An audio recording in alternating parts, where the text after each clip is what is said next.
Salve, salve nação, mais um vídeo aqui no Canto Rubro-Negro e nesta sexta-feira pela noite, claro, se você estiver assistindo assim que o vídeo saiu, você vai ter a análise completa de Vitória 0, Criciúma 1, infelizmente, Paulo fez várias observações, ele sempre faz aqui, vocês viram a excelente análise que ele fez contra o Avaí, e agora mais uma vez a gente vai ter uma excelente análise falando da nossa derrota, mas aqui no Canto, a ideia não é só falar que ganhou, perdeu, empatou, é por que ganhou, por que perdeu, por que empatou, o que aconteceu, por que o desempenho foi tão ruim, o que a gente pode melhorar, quais as soluções, enfim, aprofundar o debate, e eu conto com o seu like. A meta deste vídeo aqui é de 1000 likes, então sem vocês a gente não consegue alcançar essa meta. Paulo, meu irmão, boa tarde, porque a gente tá gravando sexta de tarde, mas enfim, fale com a galera quando a galera for assistir. Boa tarde, Léo, boa tarde, nação rubro-negra, mais uma vez aqui agradecendo a oportunidade de estar aqui para analisar tudo o que aconteceu entre Vitória 0, Criciúma 1.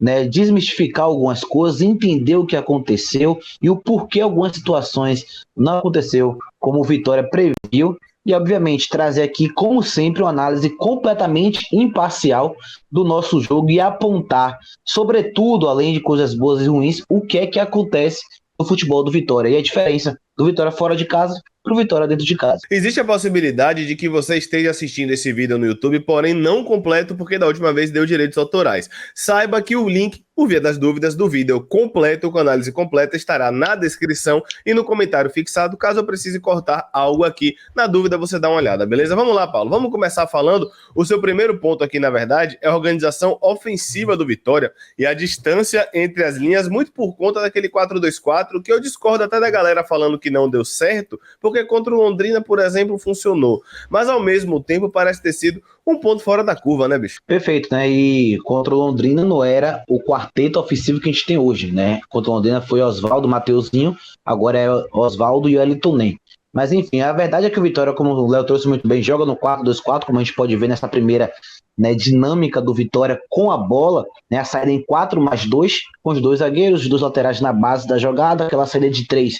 Né? Inclusive tem acontecido um padrão que eu acho que consegue mostrar como esse 4-2-4 não está funcionando tanto dentro de casa, porque nos últimos 3 jogos o Vitória começa com 4-2-4 no primeiro tempo e no segundo tempo Marco Antônio vem para a saída de 3, o Vitória avança todo mundo, ou seja, é uma constância e mostra que no primeiro tempo o 4-2-4 não tem funcionado nos últimos jogos. Contra o CRB passou sufoco, né? Contra, né, o Ituano não passou sufoco, mas também no segundo tempo a gente teve algumas variações com o Marco Antônio, e aqui o 4-2-4 a imagem não pega porque por ter justamente esse distanciamento tão grande da última linha com as demais, a câmera é quase impossível de conseguir pegar o 4-2-4 muito bem desenhado, como é o 4-4-2. Como vocês podem ver, né, o Vitória está com a 4+2 lá atrás, porém a última linha bem à frente. E por que isso se ocasionou? Não foi só porque o Vitória queria ficar espaçado, a gente tem também que avaliar o mérito do adversário. O Criciúma subia um pouco as suas linhas, não marcava pressão intensa, mas subia muito as suas linhas e empurrava a primeira linha do Vitória, os zagueiros laterais para trás. Quando empurrava os laterais e os zagueiros para trás, os volantes faziam o quê? Baixavam para acompanhar. Como agora. Só que a última linha, exatamente como agora, só que a última linha não fazia essa movimentação, né? Ficava à frente esperando a bola. E o que é que acontecia? Algo que todo torcedor consegue observar. Um buraco no meio de campo. Nessa falta de conexão entre a defesa e o ataque. E qual foi a solução que o Vitória tentou? Léo falou até muito bem na transmissão para isso. As diagonais longas, como a gente pode ver nesse lance, olha o buraco que tem no meio de campo, não tem nenhum jogador no entre linhas, não tem nenhum jogador na parte central do campo, não tem ninguém para receber essa bola e conectar até a última linha, e o Vitória ficou refém, como o Léo trouxe na transmissão muitas vezes, em diagonais longas, buscando Oswaldo ou buscando o José Hugo. Principalmente, né, o Oswaldo já foi acionado 2 a 3 vezes, foi muito pouco, foi muito mal, mas também foi muito pouco acionado, né, graças a Deus que não estava na noite muito boa.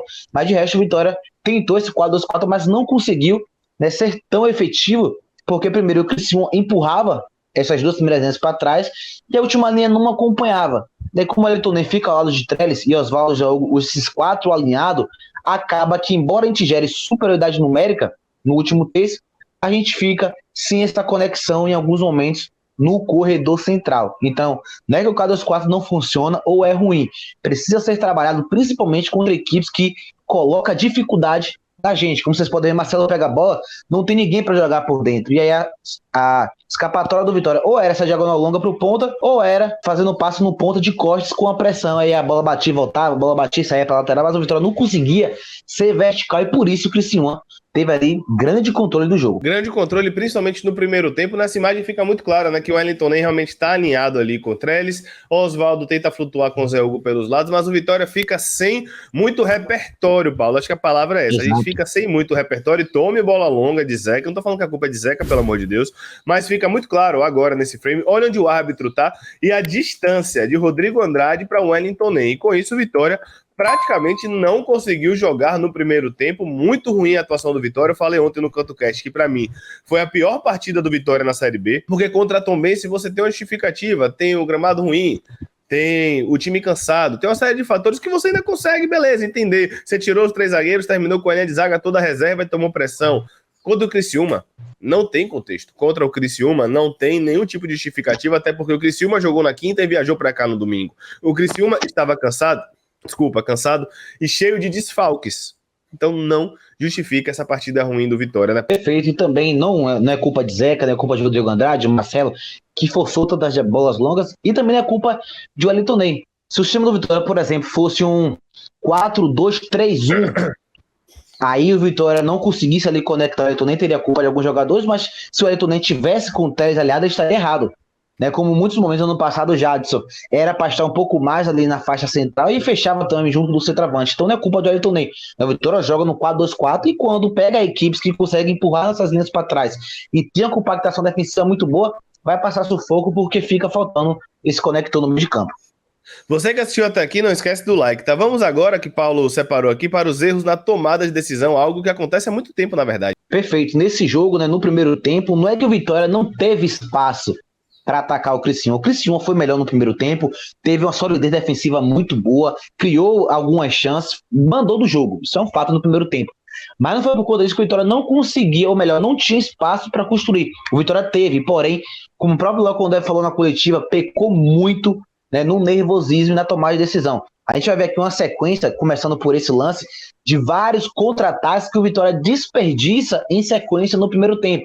Aí, para mim, aqui já entra uma parte que não é na análise, mas psicológica. Eu acho que o Vitória, a gente trouxe esse dado, né, Léo, que de 9 jogos na Série B, na verdade 10 de 12, o Vitória iniciou os primeiros 20 minutos mal na partida, errando muita besteira, como a gente está vendo aqui que o Vitória, o Criciúma atacava, tinha mais a bola, tinha mais capaz de chegar ao último terço, mas o Vitória tinha também a oportunidade de iniciar contra-ataques, de sair em velocidade, mas errava na maioria deles, não conseguia ali contra-atacar em velocidade, errava a passe, quando chegava ao último terço, tomava uma decisão errada. Nessa vez aqui, mais um contra-ataque, vem para a bola o Wellington Ney, ele tenta fazer um passe forçado de Teles, onde era para abrir em José Hugo, uma tomada de decisão, nosso camisa 10 que errou, Rodrigo Andrade errou outras, nosso próprio lateral Zeca, Marcelo, também erraram. Novamente o Vitória consegue ali chegar aos trancos e barrancos no último terço, e uma das poucas jogadas, não só desse jogo, como na Série B, que o Vitória chega na área com mais jogadores que o adversário, né, que eram 3 contra 2, um ficou ali marcado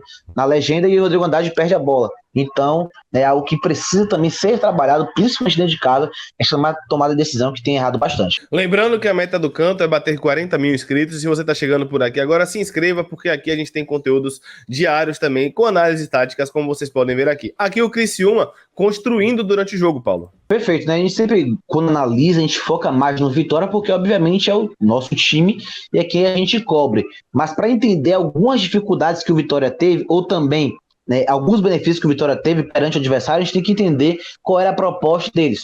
Né, aqui porque o Vitória teve muita dificuldade nesse jogo. A primeira coisa que vocês vão ver é justamente esse frame. O Criciúma tem uma dinâmica de atacar no jogo muito aproximado. Onde tem a bola, tem 3, 4, 5 muito próximos, que facilita essa troca de passes.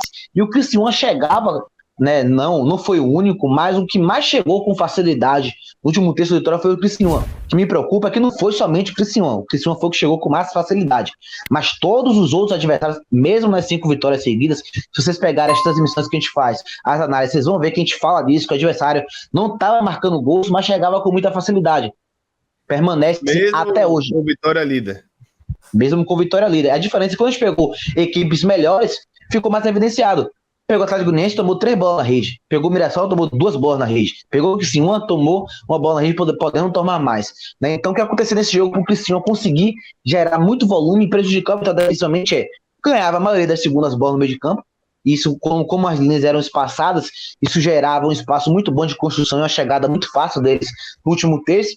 E o segundo ponto mais importante é que o time de Tencate tem como principal premissa jogar muito próximo, né? E isso bagunça um pouco a marcação por encaixe, porque quando tem muito jogador no lado só, os jogadores do Vitória ficam com dificuldade de saber quem é que eu vou encaixar. E aí o Criciúma começa a mandar no jogo, começa a se movimentar, começa a gerar triangulações, começa a gerar um jogo mais aproximado, como vocês estão vendo nesse lance, e a troca de passes dele em velocidade, com rapidez, com dinâmicas curtas, né? Passes ali objetivos e velozes faz com que o Criciúma chegue ao último terço com muita facilidade, e envolve muito bem o Vitória. Esse lance fica muito claro como vai aparecer um jogador do Criciúma dentro da área do Vitória com muita liberdade e com erro muito grave dos encaixes, como vocês vão ver agora. O jogador fica ali naquele momento muito livre porque o Criciúma consegue gerar superioridade numérica sempre na zona da bola. E como eu disse, isso dificultou demais o jogo do Vitória, que praticamente, né, foi envolvido. Teve ali um lance ou outro que a marcação por encaixe funcionou, um lance ou outro ali que o Vitória conseguiu gerar uma superioridade numérica e conseguiu, né, prever ali algumas ações do Criciúma, mas de um modo geral, o Vitória foi muito envolvido por uma equipe muito boa, taticamente, muito bem treinada. Eu não gosto do termo... tem um trabalho de longo prazo há muito tempo, né? Perfeito. Eu não gosto do termo nó tático, acho que é um termo bem esdrúxulo, mas Tencate nesse jogo deu uma aula do que é entender o adversário e explorar os principais erros dele. Vamos agora para o gol sofrido. Eu vi o Barradão todo reclamando de Zeca e vocês vão ver aqui que quase ninguém reclamou de quem realmente teve responsabilidade no lance. Agora que vocês já devem ter visto o Paulo falando no Twitter, agora fica fácil.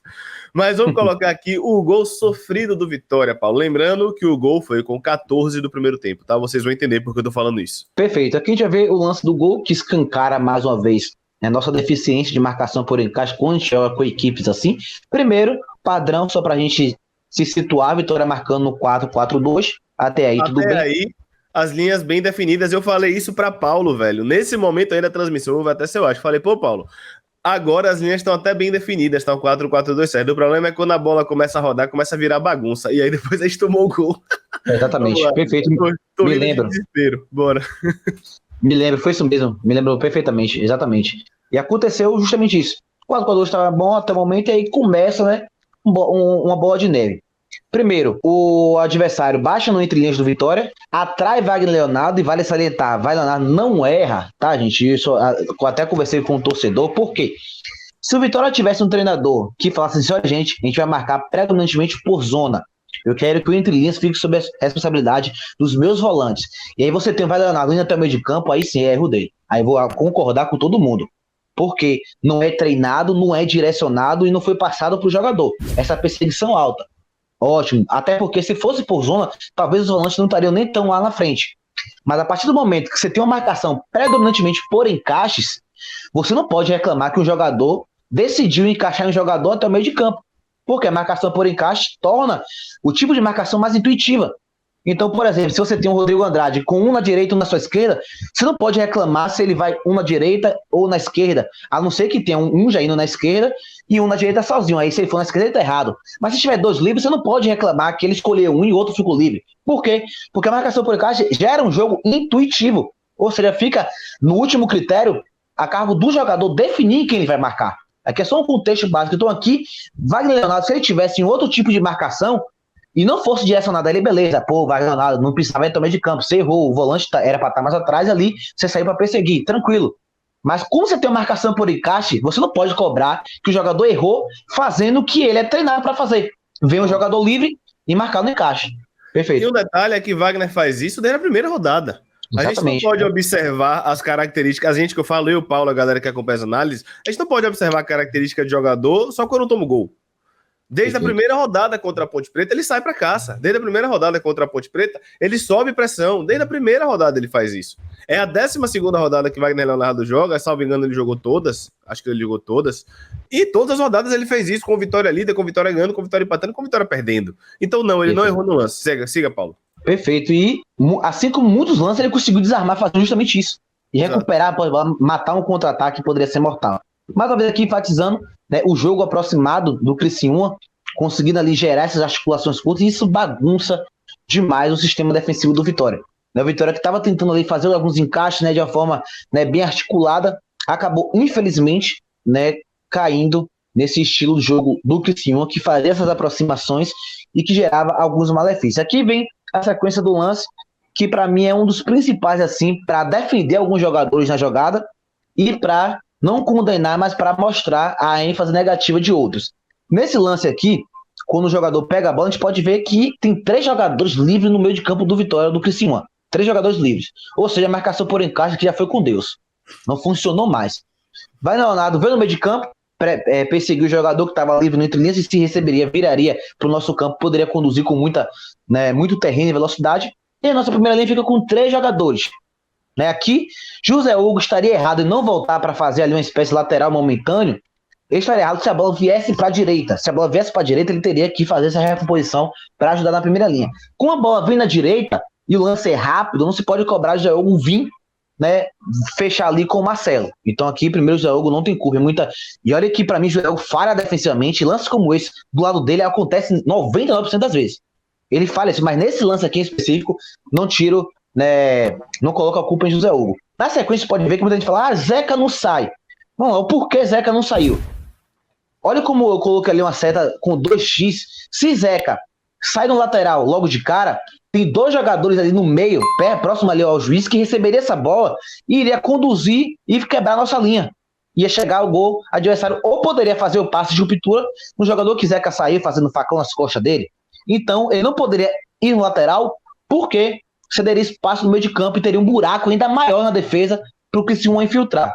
Bom, Zeca não poderia sair por dentro, porque esse jogador que está aberto chegaria com vantagem no último terço e iria entrar na área com bola e tudo, sair cara a cara com o Arcanjo.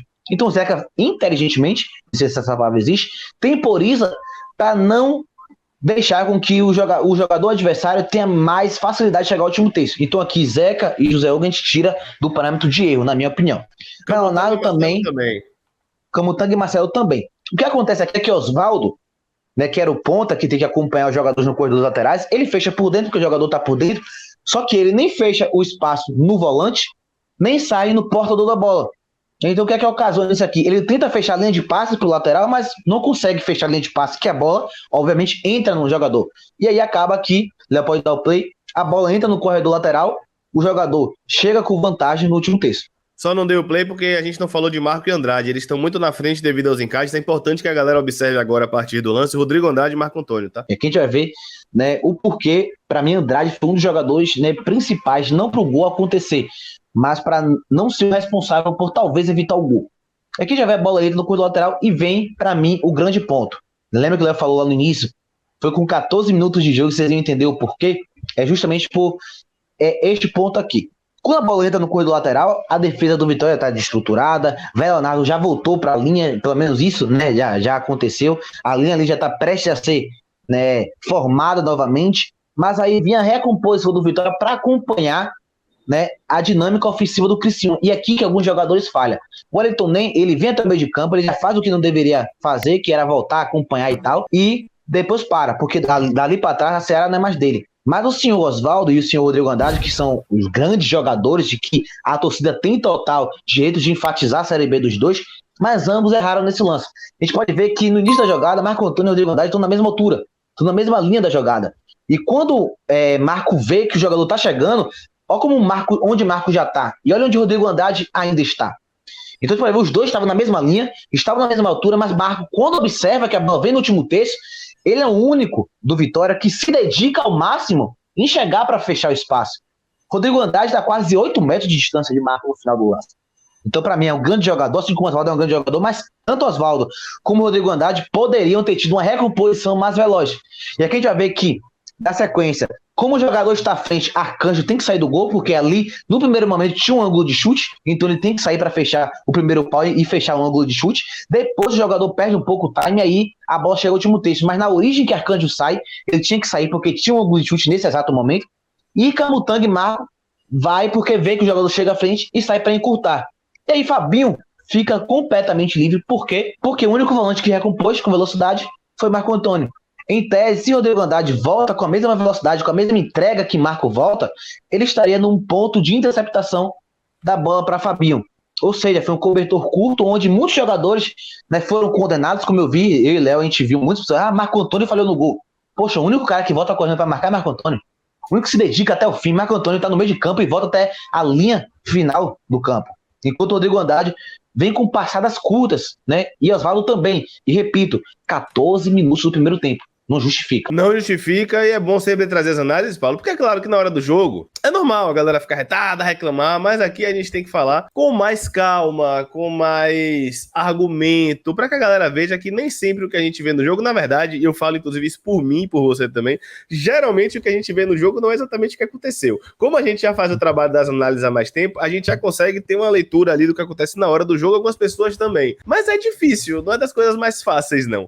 Paulo trouxe aqui também o penúltimo vídeo sobre a construção do Vitória, na verdade a dificuldade do Vitória em construir e o mérito do Criciúma, Paulo. Eu coloquei aqui a tela para compartilhar, mas não foi. Enquanto isso, você que está aqui, não esquece do like, tá? É fundamental você deixar o seu like e espalhar. Vamos lá, vamos dar o play aqui para Paulo ir falando. Vamos lá, tô embolando bastante, eu já falo. Perfeito, né? A gente pode ver que no segundo tempo, tanto no primeiro como no segundo tempo, o Vitória teve uma dificuldade que todo torcedor, né, que tem um menor conhecimento conseguiu identificar. O Vitória não conseguia criar. Exatamente, o Vitória não conseguia criar. Isso é um fato. No segundo tempo, como eu trouxe muito bem, o 4-2-4 foi com Deus. A gente foi para a saída de 3. Mas ainda assim, o goleiro Gustavo não fez nenhuma defesa, nem no primeiro nem no segundo tempo. Isso é um fato. O Vitória, no primeiro tempo, foi muita erro de tomada de decisão. Ótimo, perfeito.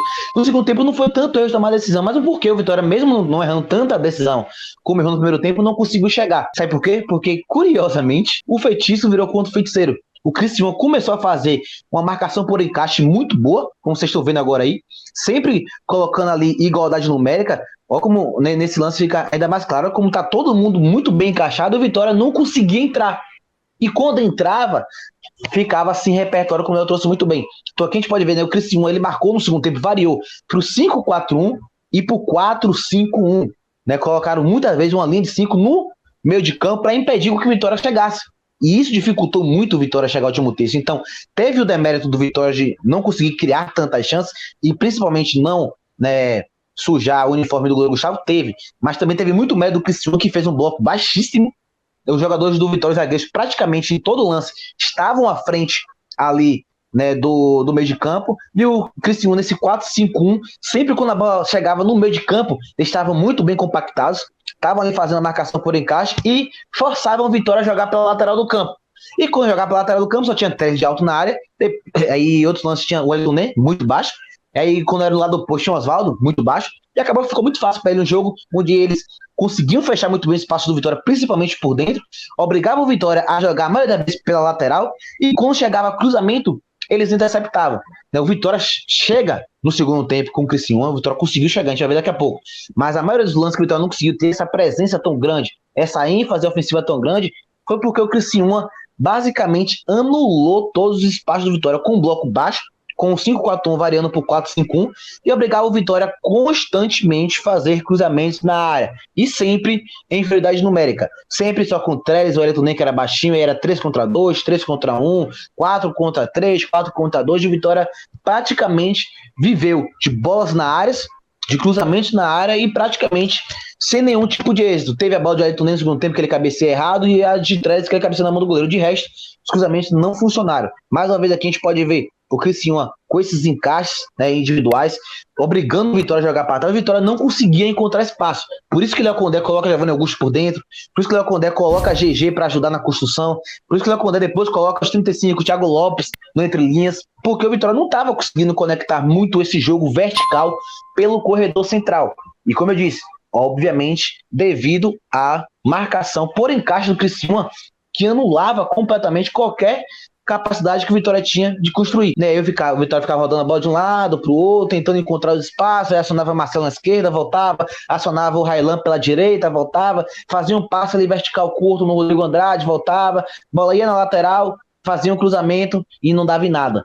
Então, infelizmente, o Vitória ficou muito, muito sem repertório nesse jogo e dificultou demais, né, a nossa capacidade de finalizar no gol. Não é? A Vitória teve 24 finalizações no jogo e 2 no alvo.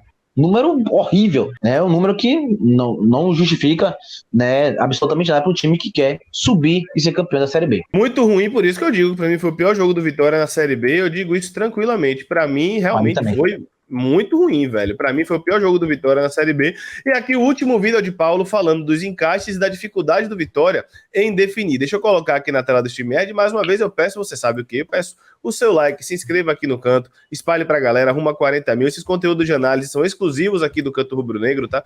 Então eu conto com vocês aqui sempre fortalecendo, comentando e aumentando o debate. A galera que fala, eu não entendo direito, não tem problema, você vai assistindo, você vai começando a entender também. A ideia é que todo mundo fique ciente do que acontece, Paulo. Pode seguir. Perfeito. Aqui já vê que eu também discordo do torcedor, né, extremista, falar, o Vitória não chegou no último terço do Cristiano, o Vitória não conseguiu atacar. Mentira, o Vitória conseguiu atacar. O Vitória conseguiu chegar, mas o Vitória não conseguia definir. E o Vitória teve muita dificuldade, mas não significa que teve momentos que seguiu. Aqui ó, a gente vai ver um lance que, e acho que em alguns momentos, principalmente no segundo tempo, a gente teve nem independência, né, onde a maioria dos ataques do Vitória vieram através do pé de Wellington Ney. Já viu uma sequência de 4 a 5 lances onde o Wellington Ney teve que ser acionado. Só que o Wellington Ney tem alguns momentos que ele erra a tomar decisão. Ou seja, a gente não pode ficar refém apenas de Wellington Ney para criar. Né, o Osvaldo fez uma partida muito abaixo, né, errou muitas tomadas de decisão. E o Vitória chegava até o último terço. O Vitória conseguia chegar ao último terço. O Vitória conseguia, né, chegar ali, principalmente na transição defensiva. Não sabe os momentos que o Criciúma saía, o Vitória conseguia explorar o espaço que ele cedia atrás. Né, quando o Cristiano saía em contra-ataque, o Vitória conseguia, quase todos, o Vitória conseguia chegar ao último terço na sequência, só que errava a tomada de decisão, errava ou buscava apenas a mesma jogada. Como a gente pega aqui mais um lance do Wellington Ney, pega a bola, arrasta muito bem, e aí vem para cruzamento na área com um pelotão de jogadores do Criciúma, e apenas, né, traz de alto, com o Wellington Ney chegando, com o Osvaldo chegando, aí vinha o Giovanni Augusto depois por trás e tal, mas ainda muito pouco para a equipe que precisava, né, criar muitas chances para furar uma defesa muito sólida, né, do Criciúma. Aqui outro lance que, mais uma vez, o Wellington Ney pega a bola, faz o arrasto que ele faz muito bem, e aí vem a jogada que ele abre com o Giovanni Augusto, né, e depois tenta ali, né, mais uma vez fazer uma construção e acaba que o Vitória mais uma vez cruzamento na área. Nesse aqui foi até bom, que o Teres cabeceia ali mal na mão de Gustavo, mas conseguiu até chegar. Mas o Vitória no segundo tempo conseguiu chegar ao último terço. O Vitória no segundo tempo conseguiu ali aproveitar os raros momentos que o Criciúma saiu e explorar o entre-linhas dele, como a gente está vendo aqui mais uma vez o Wellington Ney sendo acionado, né, nessa região do campo. Mas o que aconteceu é que o Vitória não definia muito bem as jogadas e ficava refém da mesma estrutura, né, bola na área e fazer algumas finalizações fora da área, sem nenhuma pretensão de acertar o gol. Outro lance que o Wellington Ney é acionado, quando o Criciúma sobe, o Vitória conseguia explorar facilmente os espaços dele, mas não chegava com propriedade para finalizar muito bem as jogadas. E quando o Criciúma estava bem postado em bloco baixo, aí dificilmente o Vitória chegava.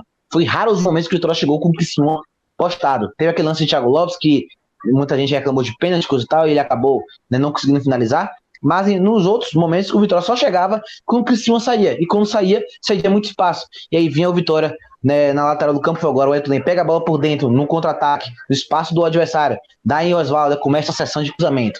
Aí o Wellington Ney jogando bola na área. Aí a Raylan jogando bola na área. Aí o Osvaldo jogando bola na área. Aí a Marcela jogando bola na área. Aí Giovanni Augusto baixando, jogando bola na área. E o Vitória ficou à mercê disso. E o Criciúma com a zaga bem postada, que tem um duelo aéreo muito bom, só ficou interceptando. Só ficou ali causando, né, prejuízo ao Vitória, que não conseguiu, né, chegar. Detalhe é que todas as vezes aqui, todos os lances que você separou, eu não vi o Vitória com igualdade numérica na área em nenhum, tá? Exato. Nenhum. A gente sempre tem inferioridade numérica, 2 contra 4, 2 contra 5, 3 contra 4, 3 contra 5, 1 contra 3. Não vi o Vitória aqui pisando na área de fato, velho. Não vi. Perfeito. E mesmo tendo esse 2 contra 4, um era baixinho, que né? Que perdeu 2 gols de cabeça porque é baixo. Então ainda dificulta ainda mais. Você tem poucos jogadores e dos poucos, apenas 1 ou 2, no máximo quando era Giovanni Augusto, que tinha estatura. O resto era o Wellington Ney e o Osvaldo na área. Pô, o Wellington Ney e o Osvaldo nunca foram bons cabeceadores. Pode ter feito um gol ou outro na carreira, mas nunca foram fortes dele. Então ficou realmente muito complicado.